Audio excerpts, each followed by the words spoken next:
मैं आप सबों को भारत के एक महान खगोल शास्त्री, वैज्ञानिक, गणितज्ञ के बारे में बताने जा रहा हूँ। उनका नाम है आर्यभट्ट। आर्यभट्ट का जन्म पाटलिपुत्र के पास कुसुमपुर गांव में हुआ था। पाटलिपुत्र के पास ही विश्व की प्रथम विश्वविद्यालय नालंदा विश्वविद्यालय थी। उसके कुलपति थे और इन्होंने विश्वविद्यालय के प्रांगण में ग्रहों के अध्ययन के लिए एक लेबोरेटरी भी बनाई थी। ऐसा लगता है कि इन्होंने टेलीस्कोप भी बनाया था, तभी ये बता सके कि शनि ग्रह के चारों तरफ 5 ग्रह घूमते हैं। बाद में इन्होंने ही अपनी ही खोज को पुनः सही किया, बोले 5 नहीं 7 ग्रह घूमते हैं। वो टेलीस्कोप हो सकता है गजनी ने जब विश्वविद्यालय पर आक्रमण किया तब नष्ट कर दिया होगा, और उसी नष्ट किए हुए टेलीस्कोप के द्वारा बाद में टेलीस्कोप बनाए गए होंगे। उन्होंने 26 वर्ष की उम्र में ही विश्व को अलजेब्रा दिया। और यही नहीं, कोपरनिकस से 2500 वर्ष पहले इन्होंने बताया कि पृथ्वी गोल है, पृथ्वी अपनी धुरी पर घूमती है, पृथ्वी के सूर्य के चारों तरफ भी घूमती है।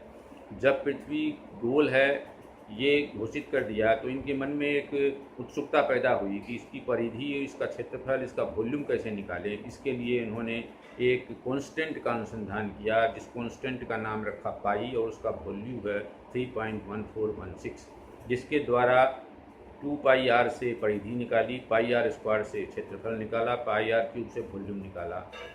और हमारी पीढ़ी और आगे वाली पीढ़ियाँ यही जानती है कि ये सब कोपरनिकस और गैलीलियो ने किया होगा, जबकि उनसे बहुत पहले 2500 वर्ष पहले ये सब आर्यभट्ट बता चुके थे।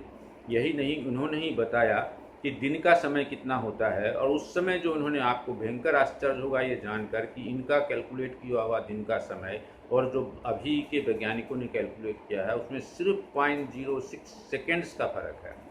ये आश्चर्य और महान गर्व की बात है हमारे लिए। इन्होंने बताया कि 23 घंटे 54 मिनट 23 घंटे 53 मिनट 45.15 सेकेंड्स का दिन होता है, और अभी के वैज्ञानिकों ने बताया 23 घंटे 53 मिनट 45.09 सेकेंड्स का होता है। यही नहीं, इन्होंने ये भी बताया कि ग्रहण कैसे होता है, और ग्रहण आगे के समय के लिए कब कब ग्रहण होगा इसका 1 साल का पंचांग बना के रख दिया। समय की लंबी इकाई इन्होंने बताई कि एक युग है 43,20,000 वर्ष का होता है। टिग्नोमेट्री का प्रथम बार इन्होंने ही अनुसंधान किया। अगर टिग्नोमेट्री का अनुसंधान न हुआ होता, त्रिकोणमिति का, तो कोई भी निर्माण कार्य नहीं हो सकता था। इन्होंने ही लंबी दूरी नापने के लिए एक इकाई की खोज, एक इकाई का नामकरण किया, जोजन नाम रखा। और जब इन्हें मालूम हुआ पृथ्वी से चंद्रमा की दूरी नापने के लिए इनके पास सिर्फ 9 अंक थे, तो वो अब दूरी को व्यक्त नहीं कर सकते थे, जो बहुत लंबी थी, कई सैकड़ों में वो दूरी नापी जा सकती थी। उसके लिए उन्होंने जीरो की खोज की।